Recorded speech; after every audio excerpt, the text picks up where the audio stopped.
अस्सलाम वालेकुम जी। अच्छा जी, आज हमारा लेक्चर है लेक्चर नंबर 59 और टॉपिक है इन्वेंट्री। अच्छा जी, आपको होमवर्क दिया था जो आप लोगों ने नहीं किया। चले, मेरा काम तो है अब करवाना, मैं क्या कर सकता हूँ। अब इस तरह अगर मैं डिले करता रहूँ कि चले ये कल डिस्कस कर लेंगे, आपकी वजह से इस तरह फिर बाकी बच्चों का तो नुकसान है ना।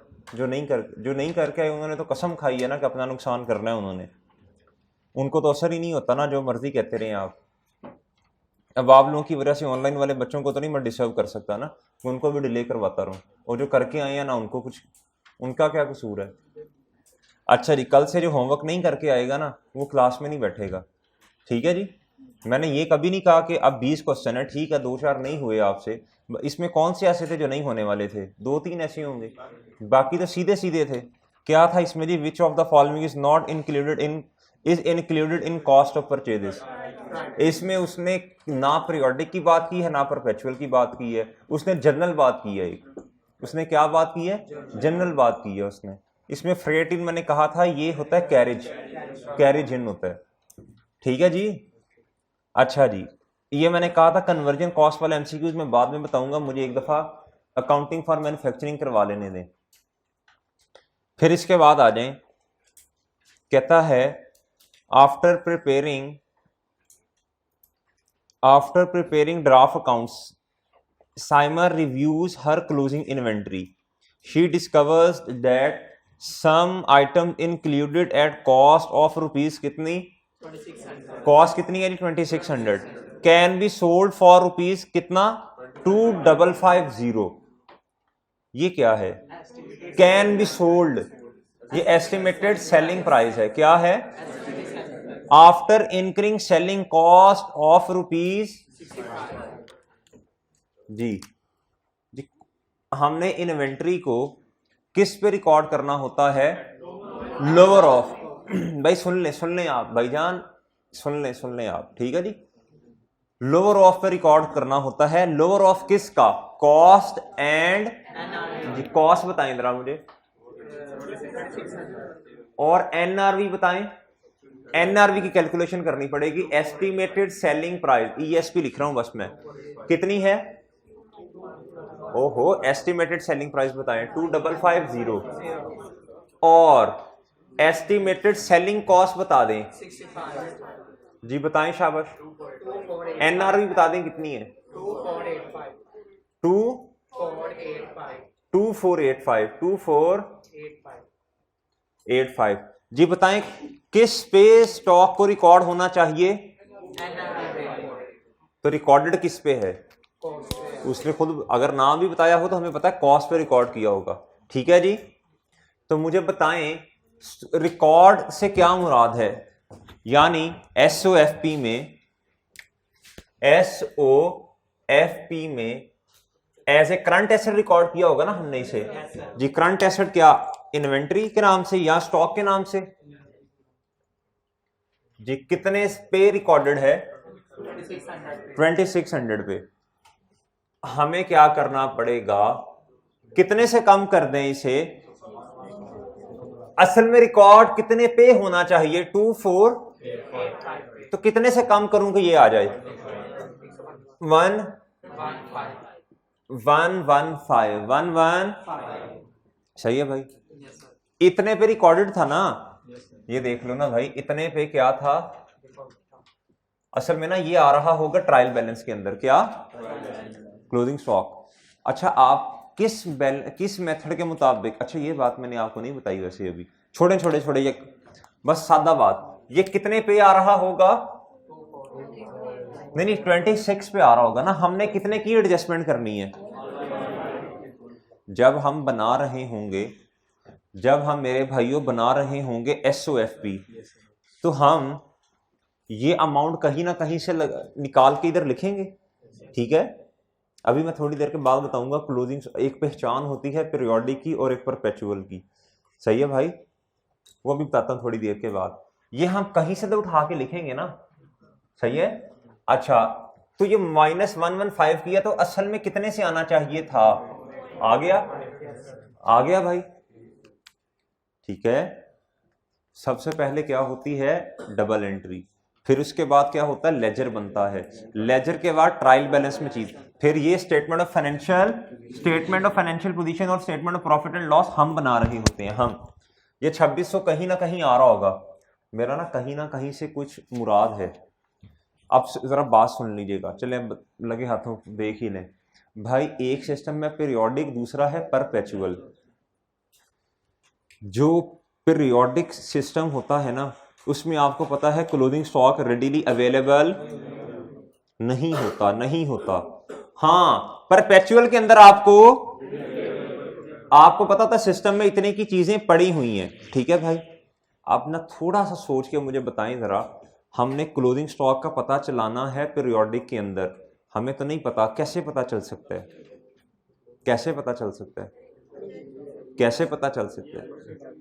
है भाई? क्वेश्चन ये है, पीरियोडिक सिस्टम के अंदर हमें क्लोजिंग स्टॉक का पता नहीं होता, तो कैसे पता चलाएंगे? ये तो फॉर्मूला बताया ना आपने।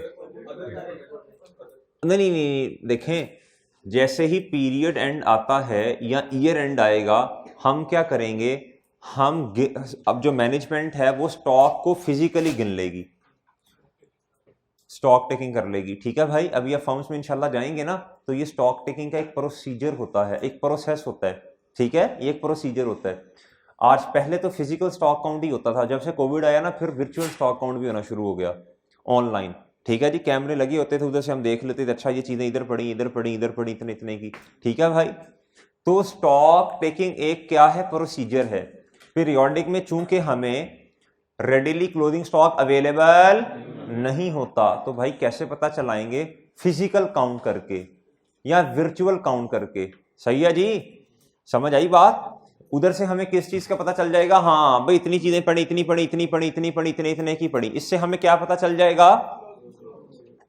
जो परपेचुअल है उसमें हमें क्लोजिंग स्टॉक का पता होता है, उसमें हमें क्लोजिंग स्टॉक का पता होता है, लेकिन परपेचुअल में भी स्टॉक टेक तो किया जा सकता है, लेकिन उसमें इस पर्पस के लिए नहीं किया जाएगा कि हमें क्लोजिंग स्टॉक का नहीं पता, बल्कि पर्पस उसमें यह होगा क्लोजिंग स्टॉक का को कैलकुलेट करने का, या क्या कहते हैं, फिजिकल काउंट करने का, कि भाई देख लें जितना स्टॉक हमारे सिस्टम में आ रहा है, क्या वाकया ही उतना पड़ा भी हुआ है कि, यानी इसका मतलब है पीरियोडिक सिस्टम में स्टॉक काउंट किया जाता है स्टॉक की अमाउंट को या स्टॉक के यूनिट्स को फाइंड करने के लिए। सही है भाई। परपेचुअल के अंदर फिजिकल काउंट या वर्चुअल काउंट किया जा सकता है, किस पर्पस के लिए? वेरिफिकेशन पर्पस के लिए। वेरिफिकेशन पर्पस, वेरीफाई करना ना किसी चीज को। मिसाल के तौर पे ये कैलकुलेटर, मैं कहता हूं जब देख के आओ फलान नंबर रूम में, वो भाई कह रहे हैं कैलकुलेटर पड़ा हुआ, आप देख के आए क्या वाकया ही पड़ा है? ये जो मैं भेज रहा हूं ना, ये है वेरीफाई करना। क्या है? वेरीफाई करना। अब इसके डिफरेंस में आए जरा, एक मिनट, इसके डिफरेंस में आए। एक इनका ये वाला भी डिफरेंस है, किधर गया भाई? इन्वेंट्री,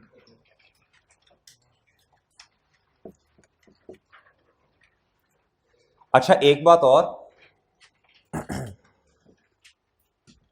पीरियोडिक के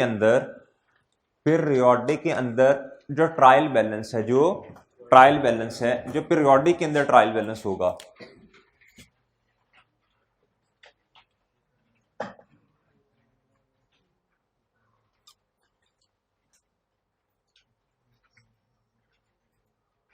डेबिट और क्रेडिट, ये है ट्रायल बैलेंस। ये क्या है? अच्छा जी, ये मैं पीरियोडिक के मुताबिक बनाने लगा हूं। किसके मुताबिक? बाकी सारी चीजें वैसी होंगी, सिर्फ स्टॉक की बात करने लगा हूं। इधर जो स्टॉक आ रहा होगा ना, स्टॉक, ये वाला जो स्टॉक होगा, ये वाला पीरियोडिक के अंदर, वैसे आपको पता है ट्रायल बैलेंस के अंदर क्लोजिंग बैलेंसेस जाते हैं। कौन से बैलेंसेस जाते हैं? क्लोजिंग बैलेंसेस जाते हैं। एग्री? लेकिन अगर पीरियोडिक सिस्टम होगा तो ये जो नजर आने वाला स्टॉक है इधर, ये तो आपको पता है हमारे पास रेडीली अवेलेबल नहीं होगा, ये तो हम कैलकुलेट कर रहे होंगे। सही है भाई। इधर जो स्टॉक नजर आ रहा होगा वो कौन सा स्टॉक होगा? ओपनिंग। कौन सा स्टॉक होगा? ओपनिंग स्टॉक होगा। क्या होगा? ओपनिंग स्टॉक होगा। और इस स्टॉक के साथ एक और चीज आ रही होगी, किसका लेजर बनता है पीरियोडिक में? शाबाश, परचेजिस का लेजर बनता है। ठीक है, मिसाल के तौर पे ये है 80 का, ये स्टॉक कितना है, और ये परचेजेस हैं जी 150 की। अब अगला क्वेश्चन जो आपके जहन में आएगा कि सर जी तो क्लोजिंग स्टॉक किधर गया? हमने तो बैलेंस शीट के अंदर ये स्टेटमेंट ऑफ फाइनेंशियल पोजीशन के अंदर कौन से वाला स्टॉक लेके जाना है, तो वो कहां से पता चलेगा भाई? वो पता चलेगा, अभी फाइनल अकाउंट का टॉपिक हमने पढ़ना है। ठीक है, फाइनल अकाउंट का जब टॉपिक पढ़ेंगे ना, तो फाइनल अकाउंट में पुरानी सारी चीजें आ रही होंगी। उसने ट्रायल बैलेंस हमें खुद बना के दिया होगा, नीचे लिखा होगा अदर इंफॉर्मेशन, इसके अलावा बाकी कुछ और इंफॉर्मेशन ये आपको नीचे दी जा रही है। सही है भाई, अदर इंफॉर्मेशन जो वो दे रहा होगा ना, इसका मतलब है इन चीजों में मसले मसाइल हैं, इन चीजों में। अब ना पीरियोडिक के अंदर चूंकि आपको पता है क्लोजिंग स्टॉक हमारे पास रेडिली अवेलेबल नहीं होता। सही है, इसके पूछे ना पूरी साइंस है, इसके पीछे क्या है, इसीलिए इधर आ रही होती हैं परचेज, इधर क्या आ रही होती हैं, और ये जो स्टॉक नजर आ रहा है उधर उसने नहीं लिख के देना आपको ये ओपनिंग है क्लोजिंग है, आपने खुद पहचानना है। आपने अगर ट्रायल बैलेंस के अंदर परचेजेस आ रही हों तो कौन सा सिस्टम होगा? पीरियोडिक होगा। और ये नजर आने वाला स्टॉक कौन सा होगा? ओपनिंग स्टॉक होगा। एग्री करते हैं बात से? तो भाई क्लोजिंग स्टॉक कहां से आएगा? भाई क्लोजिंग स्टॉक आएगा स्टॉक काउंट करने के बाद। ठीक है भाई, और वो उसने उसकी इंफॉर्मेशन हमें दी होगी अदर इंफॉर्मेशन में, लिखा होगा एज पर फिजिकल या वर्चुअल काउंट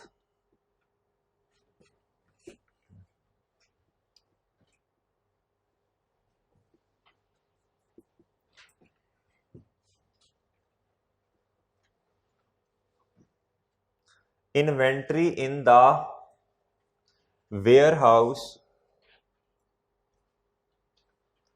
is lying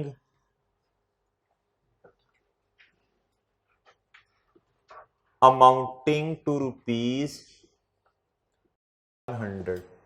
ठीक है, ये बात समझ आई? ये बात समझ आ रही है? तो उसने अदर इंफॉर्मेशन में हमें किस चीज का डाटा दिया होगा? क्लोजिंग स्टॉक का डाटा दिया होगा। पीरियोडिक सिस्टम के अंदर हमें क्लोजिंग स्टॉक का किधर से पता चलेगा? अदर इंफॉर्मेशन से। ठीक है, और ट्रायल बैलेंस के अंदर नजर आने वाला स्टॉक कौन सा होगा? अच्छा जी, अब बात कर लेते हैं, अब बात करते हैं भाई ट्रायल बैलेंस की परपेचुअल के अंदर। किसके अंदर? ट्रायल बैलेंस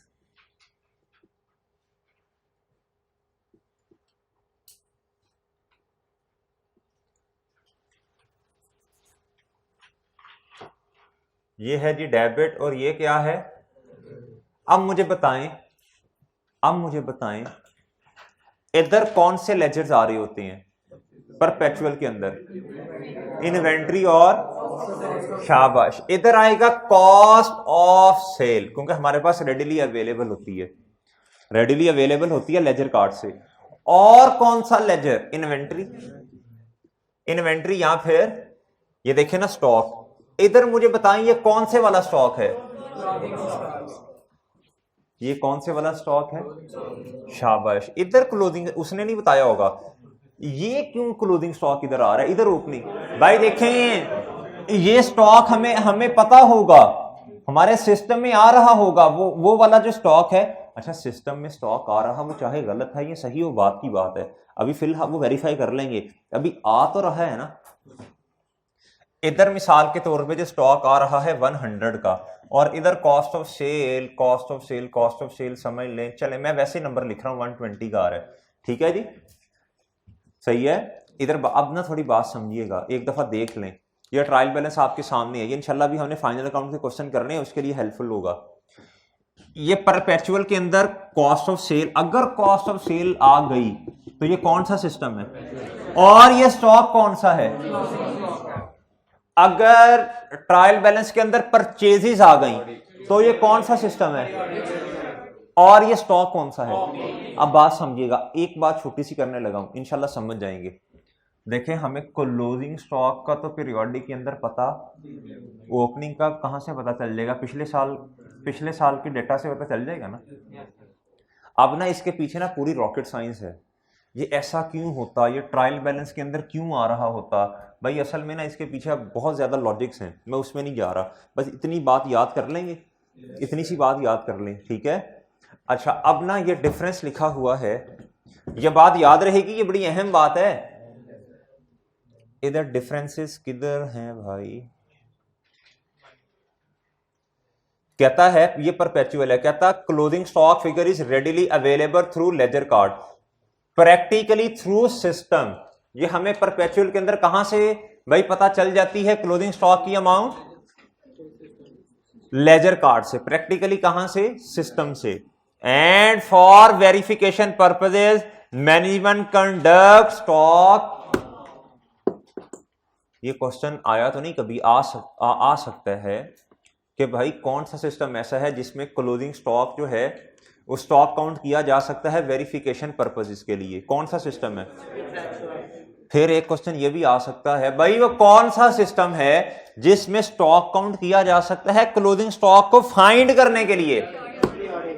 कहता है शाबाश, closing stock figure is only calculated, कोई दूसरा तरीका, परपेचुअल के अंदर तो तरीका क्या, लेजर कार्ड बनाया उधर से आ जाना है, पीरियोडिक के अंदर तो क्लोजिंग स्टॉक पता ही तब चल सकता है जब आप स्टॉक काउंट करेंगे, ठीक है भाई, ठीक है। कहता है एक और डिफरेंस आ गया, कहता closing stock and cost of sale is provided in trial balance, ये कौन सा सिस्टम है, परपेचुअल। कहता ये ना बात अहम है, ये फाइनल अकाउंट के क्वेश्चन में काम आएगी, बहुत अहम बात है। कहता ओपनिंग स्टॉक, वो इतना अच्छा नहीं आपको बताए, क्लोजिंग स्टॉक वो नहीं बताएगा, आपने खुद पहचानना है, बता दे तो आ रहे जबरदस्त हो जाना है काम। कहता opening stock purchase and purchase return is provided in the closing stock is provided in other information. कहता है ये फाइन, अभी थोड़े से बड़े हो जाएंगे, थोड़े 2-3 दिन के बाद आप इंशाल्लाह बड़े हो जाएंगे, ठीक है, 3-4 दिन के बाद, अभी फाइनल अकाउंट हमने शुरू कर देना 2 दिन के बाद इंशाल्लाह। मैन्युफैक्चरिंग में सबसे एंड पे करवाता होता हूँ, उसके पीछे क्या कहते हैं लॉजिक्स हैं, ठीक है, वो आपको क्या बाद में बताऊंगा, आप खुद कहेंगे सर ठीक किया आपने फाइनल अकाउंट पहले करवा के। अच्छा जी भाई, ये बात सही है, अकाउंटिंग फॉर मैन्युफैक्चरिंग भी पहले की जा सकती है, सही है, वो ही पहले करवाते हैं वैसे नॉर्मली, मैं पहले फाइनल अकाउंट करवाता हूँ, ठीक है, फिर उसके बाद अकाउंटिंग फॉर मैन्युफैक्चरिंग करवाऊंगा, ठीक है। अच्छा जी भाई, ये बात समझ आई, ये दोनों बातें समझ आ गई हैं। अगर आप फिर भी कहें, अब देखें इस छोटे से कॉन्सेप्ट के लिए कि ओपनिंग किधर आता है परचेज, मैं लिखवा भी सकता हूं, मैंने इसके लिए 20 मिनट लगाए हैं तकरीबन, छोटे से कॉन्सेप्ट को समझाने के लिए। फिर अगर आपको कह दूं ये 2-3 क्वेश्चन घर से देखा है आप करके ना, फिर नहीं गुस्सा आता, बताओ मुझे। ये तो मैं लिखवा सकता था कि भाई क्लोजिंग इधर आता है, परचेज और ओपनिंग स्टॉक इधर आएंगे फलां, मैंने आपको पूरा ये ट्रायल बैलेंस बना के दिखाया है, अदर इन्फॉर्मेशन, फिर ये वाला ट्रायल बैलेंस बना के दिखाया है, फिर आपको उधर से रीड भी करवा दी है। अगर फिर भी 20-25 मिनट, छोटी सी बात, ये छोटी सी बात है, अगर आप फिर भी होमवर्क ना करके आए, फिर बताओ क्या करूं।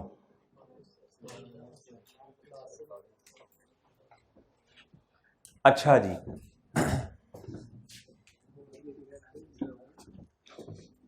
ये नोट कर लें भाई, नोट कर लें, ये बात अहम है। अच्छा, अब बच्चे एक क्वेश्चन पूछते हैं, अभी फाइनल अकाउंट में आप पूछेंगे, अभी सुन लें बात, अभी सुन लें भाई। हो सकता है ट्रायल बैलेंस के अंदर ना, ट्रायल बैलेंस हो क्या सकता है, परपेचुअल के अंदर तो क्लोजिंग स्टॉक ही आना है, ये क्लोजिंग स्टॉक की अमाउंट, वो ये नहीं कहेगा ये देखें गौर से देखें ये क्लोजिंग स्टॉक है, वो नहीं बताएगा, आपने खुद पहचानना है, कॉस्ट ऑफ सेल आ रही है तो ये क्लोजिंग ही है।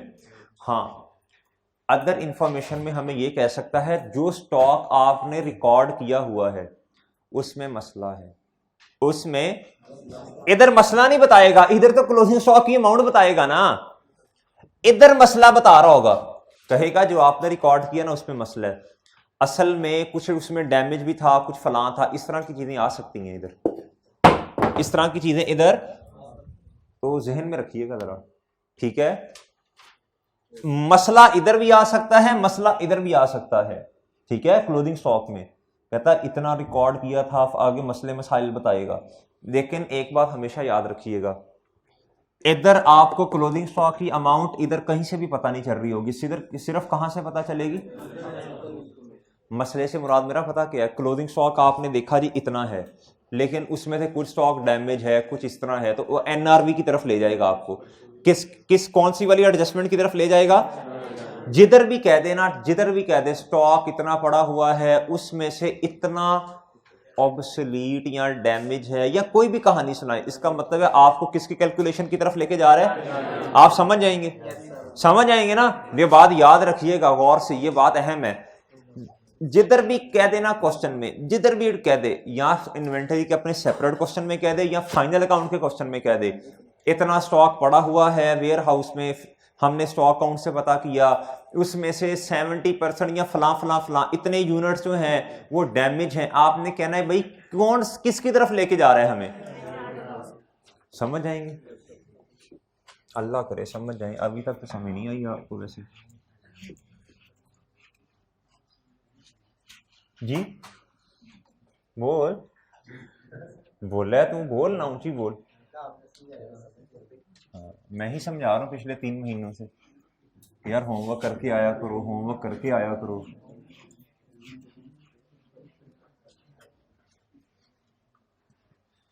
नहीं, कल मैंने कहा था होमवर्क करने का, बताओ मोइस। जॉन एलिया पता क्या कहता है, कहता बोलते क्यों नहीं हो मेरे हक में, आंवले पड़ गए हैं जबान में क्या, क्यों नहीं करके आते होमवर्क तुम। अच्छा आगे, ऐसी बातें जितनी मर्जी करवा लो इस बात पे। अच्छा जी, अब आ जाए एमसीक्यूज की तरफ।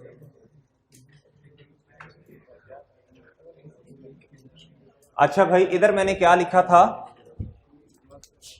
इधर मैंने लिखा था SOFP, इधर आएगा स्टॉक, इधर क्या आएगा, इधर क्या आएगा, स्टॉक आ जाएगा। अब मुझे बता दें 2600 क्या भाई, ये क्लोथिंग स्टॉक आ रहा है, ये क्या आ रहा है, ये कॉस्ट है, ये क्या है भाई, वो मैंने लिखी हुई है। अच्छा एनआरवी कितनी है, यानी इधर कितनी आनी चाहिए, 2485 भाई। तो माइनस कितना करूंगा, कितने की एडजस्टमेंट कर दूंगा, हमारी किताबों में इतना रिकॉर्ड होगा इतना, तो एडजस्टमेंट कितने की करनी पड़ेगी, ठीक है भाई, हम SOFP में कर देंगे ना। अच्छा आप मुझे बताएं, ये जो 115 की हमने एडजस्टमेंट की है, इसकी एंट्री बता दें। ये लॉस है ना, शाबाश। देखें एक बात ना याद रखिएगा, कहते हैं अकाउंटिंग ना मुश्किल है, अकाउंटिंग बहुत आसान है, बहुत आसान है, यकीन करें। आपने पता क्या करना है, बात सुन ले, बात सुन ले, मैं समझाता हूं। अगर आपको, आप नहीं होंगे अगर आपने होमवर्क किया है, ठीक है। अच्छा अगर आप जी, अगर किसी हेड की नेचर डेबिट है ना, तो जब मैं कहता हूं कि बढ़ गया है तो उसमें आपने चीज को ऐड कर देना है, ठीक है। अगर आपको किसी अकाउंट की क्या कहते हैं नेचर का पता है ना, नेचर का पता है, अगर किसी अकाउंट की नेचर डेबिट है तो अगर वो बढ़ेगा तो जारी बात है डेबिट ही होगा, अगर वो कम होगा तो आपने माइनस कर देना, यानी वो कम होगा। जब कम होगा, कम होने से मतलब है उल्टा काम, डेबिट का उल्टा क्रेडिट, क्रेडिट का उल्टा, ये हो गया माइनस, ये क्या हो गया, अगर प्लस होता तो डेबिट होना था, मैंने माइनस कर दिया तो क्या होगा, ये काउंटिंग है, ये काउंटिंग है। अगर आपको डबल एंट्री पे ग्रिप है ना, मैं बार बार एक ही बात कहता हूं, जिस बच्चे को डबल एंट्री आती है, डबल एंट्री में जर्नल एंट्री जिसे आती है, वो पूरी अकाउंटिंग में मार यकीन करें नहीं खाता। हमने फर्म्स में पार्टनर जो है, पार्टनर जब चीज समझ नहीं आ रही होती ना, जब चीज समझ नहीं आ रही होती तो हम क्या करते थे, हम करते थे जब डिस्कशन चल रही होती थी अपर लेवल पे, हम कहते थे अच्छा यार छोड़ो, यार छोड़ो डिस्कशन छोड़ो, इसकी ना एंट्री बनाओ, इसकी जर्नल एंट्री बनाओ। जब जर्नल एंट्री बनाते थे ना, चीज खुद ब खुद समझ आ जाती थी कि देखे ना ये एंट्री बन रही है, अच्छा अच्छा अच्छा अच्छा अच्छा, सारा काम क्या है, अकाउंटिंग है double entry, journal entry. Accounting की बेस क्या है, जिसको जर्नल एंट्री समझ आ गई, जिसको डेबिट क्रेडिट समझ आ गया ना, वो यकीन करें एडवांस रिपोर्टिंग का, एमएसए क्या, वो कभी भी इंशाल्लाह अकाउंटिंग रिपोर्टिंग में मार नहीं खाएगा। बाकी सब्जेक्ट्स का मुझे नहीं पता, ठीक है। तो डेबिट क्रेडिट पक्का कर लें भाई। जब कहते हैं ना एक हेड है, मिसाल के तौर पे लायबिलिटी है, क्या क्रेडिटर है, लायबिलिटी है ना। अब लायबिलिटी का काउंट है, किसका काउंट है, क्रेडिटर के। भाई अहमद भाई इसको जगाएं जरा, उठ गया, ये लायबिलिटी का काउंट है। जब मैं कहूंगा ना लायबिलिटी बढ़ गई, तो लायबिलिटी क्रेडिट नेचर का काउंट है, तो वो क्रेडिट हो गया।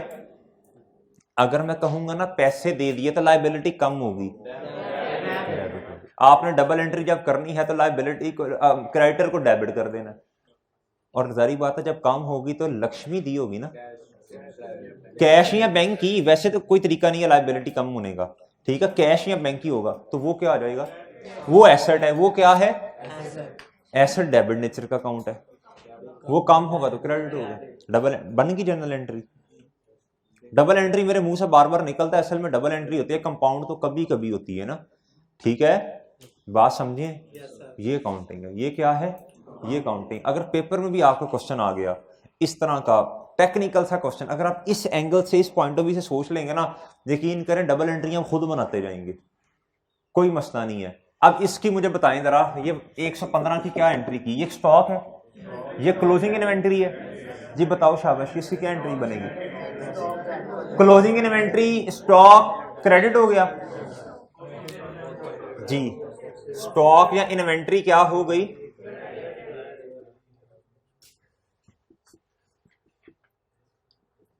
$115।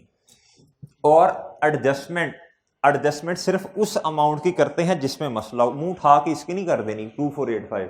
भाई 2600 में से मसला कितने में है, उसने कहीं किया हुआ है कि 2600 रिकॉर्ड ही नहीं किया, 2600 रिकॉर्ड किया तो हुआ है, रिकॉर्ड जो किया है कितने में मसला है, जो रिकॉर्ड किया है इसमें मसला है।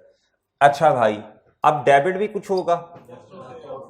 अच्छा अब देखें, अब आपको पता है ये गम की बात है, गम की बात मतलब नुकसान है, एक्सपेंस है, तो एक्सपेंस ने डेबिट होना है। अच्छा अब एक्सपेंस डेबिट हो गया, कौन से वाला एक्सपेंस, कॉस्ट ऑफ सेल। कौन सा एक्सपेंस, कॉस्ट ऑफ सेल।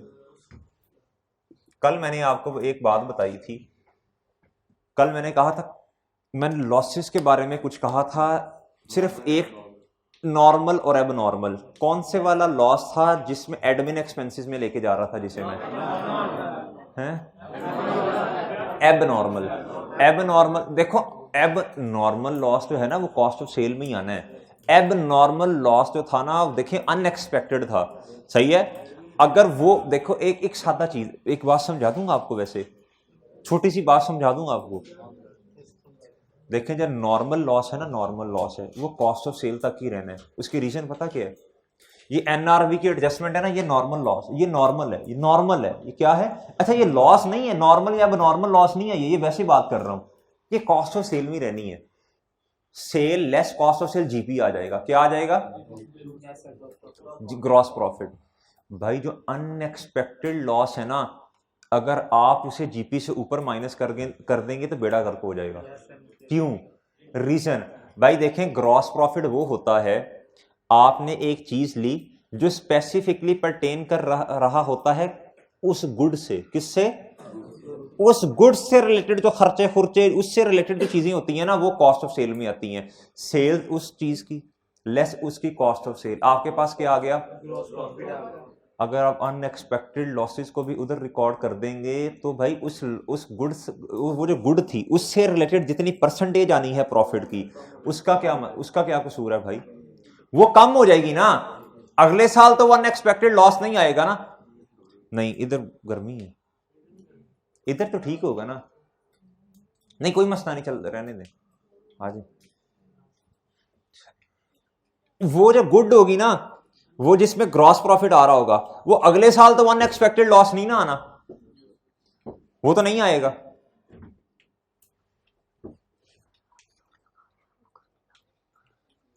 नहीं भाई, एनवायरनमेंट ठीक है,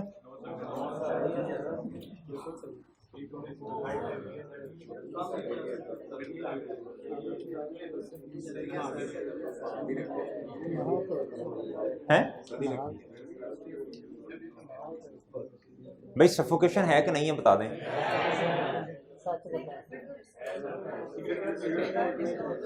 अच्छा अहमद इधर बंद कर दें।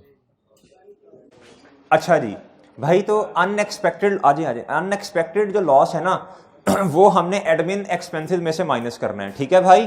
वो हमने कॉस्ट ऑफ सेल जो ऊपर कॉस्ट ऑफ सेल में से माइनस नहीं करना। ये बात समझ आ गई है, ठीक है भाई।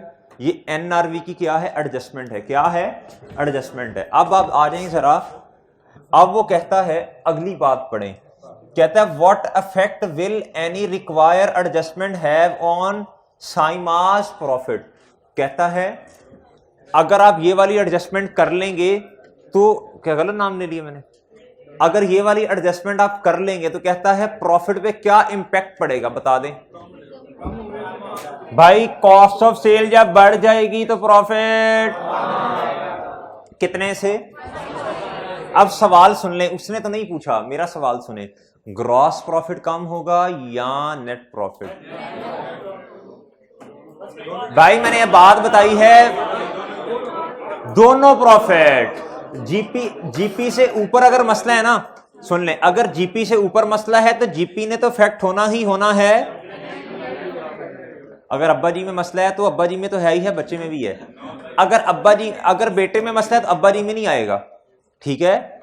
इस तरह चीजें नहीं चलती, ऐसे चलती हैं। अगर जीपी में मसला है तो भाई नेट प्रॉफिट में भी होगा। फिर ये बात समझें आप,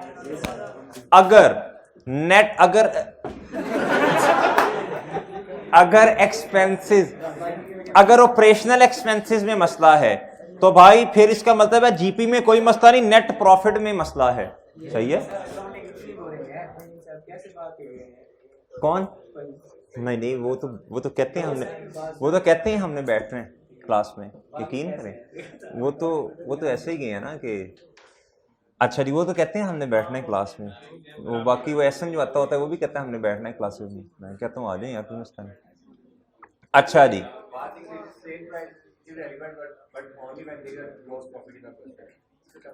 जी जी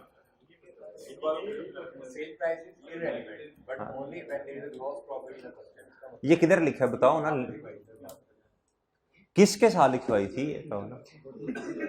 ये मैंने बाद में लिखवाई थी, मैंने ये लिखवाई होगी अगर in case of drawings sale price आपने इग्नोर कर देनी है। क्या करनी है, इग्नोर कर देनी है। हमेशा चीजें कॉस्ट पे जाती हैं जब ऑनर करके लेके जाता है, या वो फिर स्पेसिफिक पॉइंट दिखा दो ना। अच्छा जी इधर देखें, क्वेश्चन नंबर 4। भाई सब्जेक्ट कोई भी बोरिंग नहीं होता, इंटरेस्ट की बात होती है ना। इंटरेस्ट कितना है आपको उस सब्जेक्ट में, ठीक है भाई। अच्छा जी, अच्छा भाई 3 प्रोडक्ट्स हैं। Weave corporation sell 3 products, alpha beta gamma. The following information was available at the year. Alpha है, बीटा है और गैमा है। अल्फा बीटा और गैमा। भाई इसी अकाउंटिंग की बेस पे इंशाल्लाह आपने कंपनीज का सीएफओ बनना है इंशाल्लाह, ठीक है भाई। हाँ इंशाल्लाह बनेंगे। हाँ जी, अच्छा जी, अच्छा सुने सब्जेक्ट ना बोरिंग नहीं होता। असल में सब्जेक्ट को अगर इंटरेस्टिंग बना के पेश कर दिया जाए ना तो क्या उसका नाम है, सब्जेक्ट इंटरेस्टिंग बन जाता है, ठीक है। नहीं मेरी वजह से इंटरेस्टिंग नहीं है। अच्छा जी, अल्फा की अच्छा उसने ना तीनों प्रोडक्ट्स की ओरिजिनल कॉस्ट दी है। बीटा की 13 है, गेमा की कितनी है, ये क्या दिया है, एस्टिमेटेड सेलिंग प्राइस और सेलिंग एंड डिस्ट्रीब्यूशन कॉस्ट। भाईजान ये क्या बातें कर रहे हैं, एनआरवी की तरफ लेके जा रहा है। अब बताएं एनआरवी कितनी है, 15 माइनस 3, सेलिंग कॉस्ट लेस होती है। भाई 10 ज्यादा है कि 12, तो लोअर ऑफ पे रिकॉर्ड होगी, निशान लगा लें 10। इधर आ जाए, कॉस्ट 13 है और भाई एस्टिमेटेड सेलिंग प्राइस कितनी है 14, लेस 5, सेलिंग कॉस्ट माइनस करते हैं तो भाई एनआरवी कितनी आ गई, भाई 13 लोअर है कि 9, भाई जो लोअर है उस पे निशान लगाए 9। ठीक है भाई, ये पर यूनिट निकाल रहा हूं ना, फिर टोटल यूनिट से मल्टीप्लाई कर दूंगा तो मेरे पास क्लोजिंग स्टॉक आ जाएगा। भाई गेमा की कॉस्ट कितनी है भाई, और एस्टिमेटेड सेलिंग प्राइस और सेलिंग कॉस्ट, तो भाई ये एनआरवी कितनी आई, 12 आ गई यार। ये मैं अहमद भाई जरा ऊपर कर रहा हूं, कोई नहीं होता, कुछ नहीं होता भाई। एनआरवी कितनी आ गई, इसकी 12, इसकी कितनी आ गई 9, इसकी कितनी आ गई भाई, कम ये है, ये कम है, ये कम है भाई। हर प्रोडक्ट की यूनिट्स भी दिए हैं उसने भाई। 12 को मल्टीप्लाई करें जरा 300 से, सॉरी 10 को जी, प्लस कर दें भाई 9 को मल्टीप्लाई करें 380 से, 3420 भाई। अब 12 को मल्टीप्लाई करें 240 से, 288 बताएं जरा 9 भाई। ये है आपका क्लोजिंग स्टॉक। कहता था वैल्यू, ये पूछा था ना उसने, ईयर एंड पे क्लोजिंग स्टॉक की वैल्यू बता दो। ठीक है भाई, ठीक है ना। इस वाले क्वेश्चन में एक प्रोडक्ट नहीं थी, 3 थी, तो आपने पर यूनिट निकाल लेनी है लोअर ऑफ कॉस्ट या फिर एनआरवी, मल्टीप्लाई कर देना है क्लोजिंग स्टॉक के। मुश्किल है भाई, कैलकुलेटर पकड़े, कैलकुलेटर पकड़े भाई। आप मुझे बताएं, ये A B C D mobile हैं 4, एक लोअर ऑफ दोनों में से बता दे। एनआरवी खुद दे दिया, कितना अच्छा है यार, है ना, वरना हमें वर्किंग करके निकालनी पड़ती है। अच्छा बंदा है जी। बताएं ये लोअर है, उसका सवाल है क्लोजिंग इन्वेंट्री कितनी जानी है स्टेटमेंट ऑफ फाइनेंशियल पोजीशन में। तो भाई एक से ज्यादा भी तो चीजें हो सकती है ना जी। बताएं भाई लोअर क्या है, लोअर ये है, लोअर क्या है, जिन पे टिक के चारों को प्लस कर दें। मुश्किल है तो फिर मौत पड़ती है करते हुए। कहता what is the correct value of Daniel inventory. कहता था closing stock of Daniel by amounts to rupees कितना, 130200।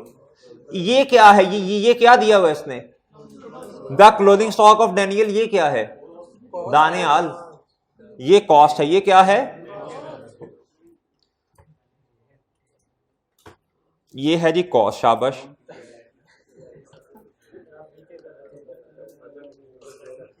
भाई वो नहीं हो रहा, वो ना कहता but later on it was discovered that some damage items. मुझे समझ आ गई है।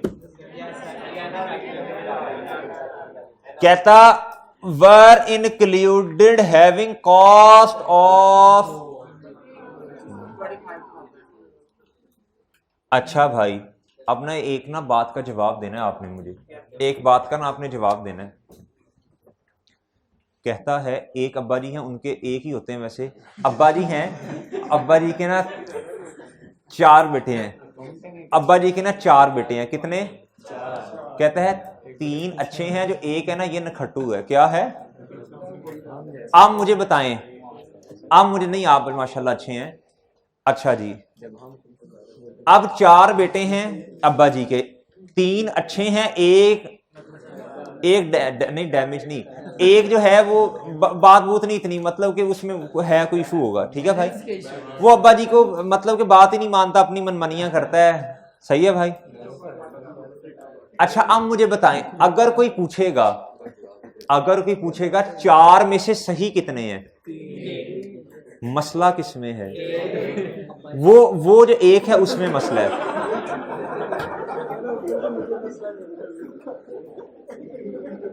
बेशर्म क्या था, बड़ी में मसला है।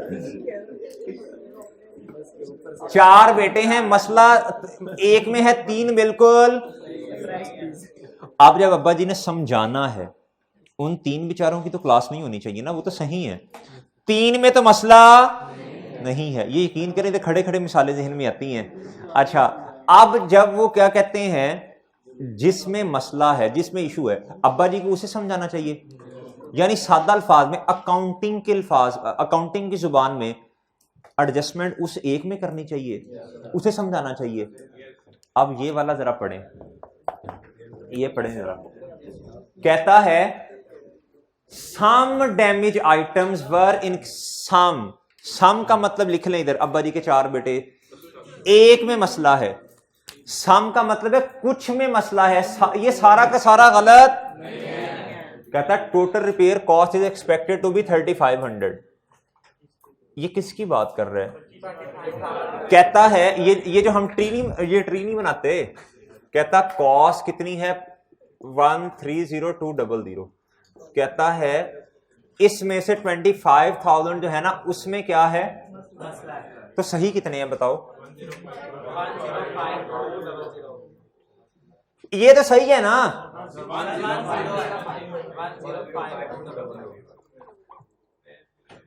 ठीक है भाई, ये क्या आ गई कॉस्ट।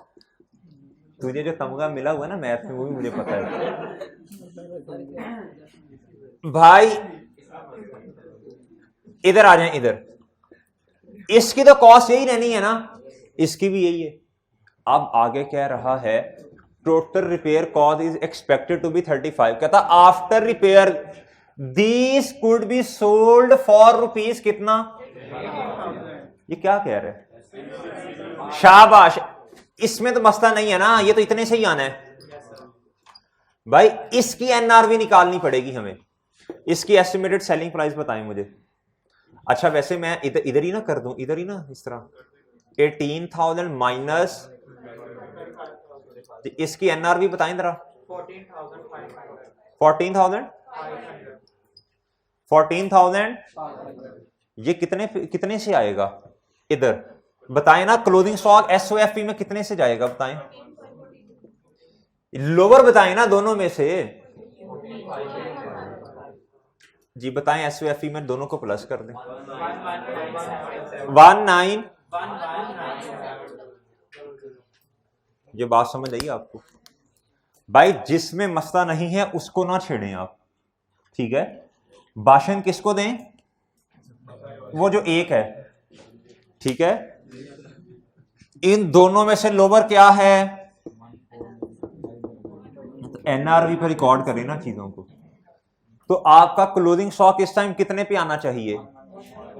ये जवाब है, ये जवाब है, ठीक है भाई? और ठीक है उसको कैलकुलेट करने के बाद 14 मतलब 25,000 से अगर ज्यादा आंसर आता, हाँ तो फिर 25 पे ही आना था, फिर 25 पे। लोअर ऑफ हमेशा भाई, रट्टा ना लगा लेना कि एनआरवी पे ही चीजें रिकॉर्ड होती हैं, ये गलत है। अच्छा एक बात तो बताएं, आपने अपनी किताबों में स्टॉक को कितने पे रिकॉर्ड किया होगा? आना कितने पे चाहिए? अगर क्वेश्चन ये होता, ये नहीं है वैसे क्वेश्चन, ये क्लोजिंग स्टॉक की करेक्ट अमाउंट बता दें, हमने निकाल दी। अगर वो ये कहता कि कितने की एडजस्टमेंट करनी पड़नी है, शाबाश, वो आप एनआरवी एडजस्टमेंट, ये आपको पता है। ये दोनों में से देख लीजिएगा क्या कम है। कहता which of the following is not permitted as cost of inventory. आपको पता है इसका non recoverable taxes. Non recoverable taxes का क्या करना है? नॉट परमिटेड, तो ये नहीं परमिटेड। एक मिनट जी, इसका मुझे जवाब बताएं। कहता है जो जिसको अलाउ नहीं है कॉस्ट इन्वेंट्री की कॉस्ट, जो इन्वेंट्री की कॉस्ट में ऐड, तो बताएं क्या सही है? अच्छा ये जो लिखा हुआ है ना फिक्स मैन्युफैक्चरिंग ओवरहेड्स, ये मैं आपको बताऊंगा अकाउंटिंग फॉर मैन्युफैक्चरिंग में, ठीक है? कहता an entity sold goods amounting to ₹1 million. सुन ले भाई, ये क्या है? सेलिंग प्राइस है। मैन्युफैक्चरिंग कॉस्ट कितनी है? 600,000, ये कॉस्ट है ना। कहता था कैरिज आउटवर्ड्स, कैरिज आउटवर्ड किधर आता है? शाबाश शाबाश शाबाश। कहता है एंड कमीशन पे टू एजेंट, ये किधर आता है? ये भी ऑपरेटिंग में आता है। कहता है what is gross and net profit. भाई सेल 1 मिलियन की है और मैन्युफैक्चरिंग कॉस्ट या कॉस्ट ऑफ सेल कितनी है? तो जीपी कितना आया? 4 लाख। उसमें से कमीशन पेड और कैरिज आउट बड़ी ऑपरेटिंग एक्सपेंसेस में आएगा। ये याद रखना है, ये क्वेश्चन पेपर में आ सकता है। कैरिज इन किस में आता है, कैरिज आउट किस में आता है, ये आप याद रखिएगा। Carriage in cost of sale का पार्ट बनता है अगर कोई सिस्टम नहीं बताया तो। सही है, ठीक है ना। अगर परपेचुअल है तो ये क्या होता है, इन्वेंट्री में ऐड हो जाता है। सही है। अगर पीरियोडिक, अगर कुछ नहीं बताया फिर आपने इसको क्या करना है, आपने कहना कॉस्ट ऑफ सेल में आता है ये, और पीरियोडिक में कॉस्ट ऑफ सेल का पार्ट बन जाता है एज एन एक्सपेंस। कल नोट्स देख लीजिएगा जिसमें डिफरेंस लिखे हैं। अच्छा भाई, तो मुझे बताएं अगर 1 लाख माइनस कर दूंगा जीपी में से तो नेट प्रॉफिट 3 लाख आ जाएगा, ऐसे ही है जी। अब हो गया है जी टाइम, बजूका। चलो ये कर लें। कहता Bazooka limited manufacture and sell office equipment for work places. कहता stock of equipment included in closing inventory, उसकी कॉस्ट बता दें। ये कॉस्ट है। कहता during final audit auditors noted subsequent selling price for the inventory जी, वो कितनी है भाई? ये एनआरवी की बातें करने लगा है अब। Estimated selling price. Furthermore inquiry reveal that during physical stock take a water leakage has damage the equipment. कहता accordingly in the following week BL spent a total of rupees 15,000 per equipment for repairing the estimated selling price कितनी है? 40,000। ये repair cost कितनी है? Repair cost minus होती है ना estimated selling price में से, कल मैंने बताया था। तो मुझे बताएं एनआरवी कितनी आई? कहता the net realisable value and inventory write down. कहता एनआरवी बता दें 25,000। अच्छा, क्वेश्चन देखने में मुझे भी यकीन करें ऐसे लगा कि इसमें टाइम लगना है, लेकिन जब पढ़ा तो आधा मिनट भी नहीं लगा। ठीक है। अच्छा, और कहता है राइट डाउन कितना? राइट डाउन का मतलब है एडजस्टमेंट कितने की होनी है। ठीक है जी, ये आप कर रहे हैं घर से, आसान आसान सी चीजें हैं, यकीन करें ये कर रहे हैं। कल मैंने ये चैप्टर कंप्लीट कर देना है। ये आप सारे एमसीक्यूज आप करके आएंगे, जो रह गए हैं वो भी, ये आपका होमवर्क है। ठीक है, चलें जी, आज के लेक्चर खत्म, कल मिलेंगे। अल्लाह हाफिज।